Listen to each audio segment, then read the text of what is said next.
I could have kept going, but somebody kind of reached out and grabbed the mic from me. Somebody from Clipper PR? Yeah, and was like, okay, you're done now. The challenge is unsuccessful.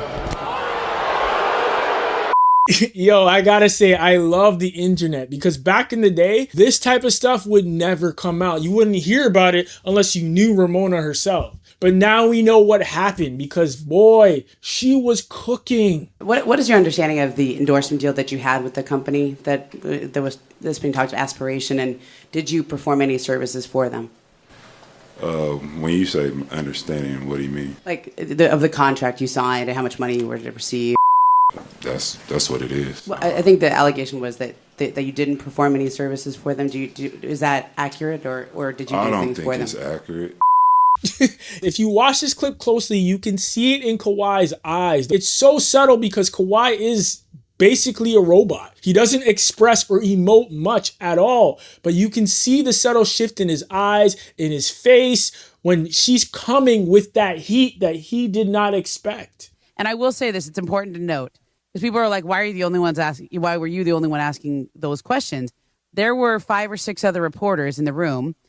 Chris Mannix from Sports Illustrated, Beth Harris from the AP. All that were going to go Steve down Henson the same from the line LA of Times. questioning Janice that you Carr, did. OC Register. We had all talked before the press conference, and I said, okay, so we're all going to ask Aspiration questions, right? Because this is his first public statement. Right. Like, whoever gets this, like, let's tag team. This makes sense because it felt like it was a good cop, bad cop situation. The first guy asked some questions, but he was really subtle in the way his tone was and his delivery. And then Ramona said, nah, yo, what up? What up? We need answers. And I was just going, yeah, let's go. If you want any more questions or more details about that company, you need to ask the owner or whoever else is involved in the fraud that went on. Right. I think they said they owed you $7 million or something, right? I'm not sure. I gotta look back at the books, but no, it's more than that for sure. Do you have any idea of how much you actually made on that? No, it was like 2, 3, 4 years ago. Yeah, those Clipper PR people were probably like, yo, locked down. You know what I'm saying? Kawhi Leonard style defense with the big hands. We got to cover all the bases here because this is probably the one and only time he'll address it.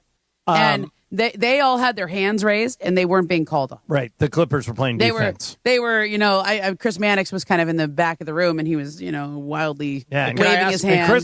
But it makes sense that after Ramona went so hard, they're like, nah, we can't afford this, man. They saw in Kawhi's eyes that he was distressed. It makes sense why they would do that. They're trying to protect their precious cargo, and they know right now this is probably the biggest case we've seen in the NBA since the last Clippers case in the NBA with Donald Sterling. Yo, this franchise has a terrible track record.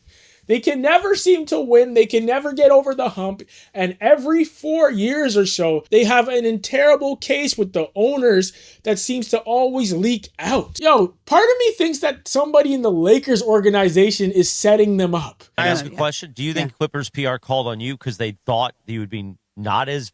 No, I think they called on me because I did the Ballmer interview. Do you think Clippers PR called on you because you're soft? That basically sounds like what he was about to say, but I think what she said is more accurate, and I think she got the Ballmer interview because they thought she was soft. And if you watch the Ballmer interview, she took it super lightly on him. He basically said what he wanted to do, guided it everywhere he wanted. She asked some questions, but there's no follow-ups when he veered away from the honest truth and pretended like he didn't hear about things that were clearly out there in the open. Which is why I was so shocked hearing the way she handled Kawhi on Media Day. Because after Ballmer, to then come at Kawhi with this aggressive tone and being so matter-of-fact and direct, I didn't see that coming from her. But anyways, now we know the truth about why more questions weren't asked after that. And yeah, it's more of the same. I think Adam Silver is protecting the 8th richest man on planet Earth because that is a lot of money that the NBA would like.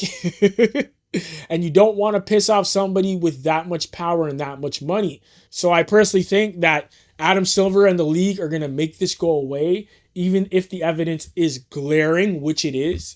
But anyways, let me know what y'all think in the comments below. Please like, share, and subscribe. And yeah, for now, I got some high ratings on Ramona Shelburne until further review. But yeah, don't forget to hit that subscribe button. And until next time.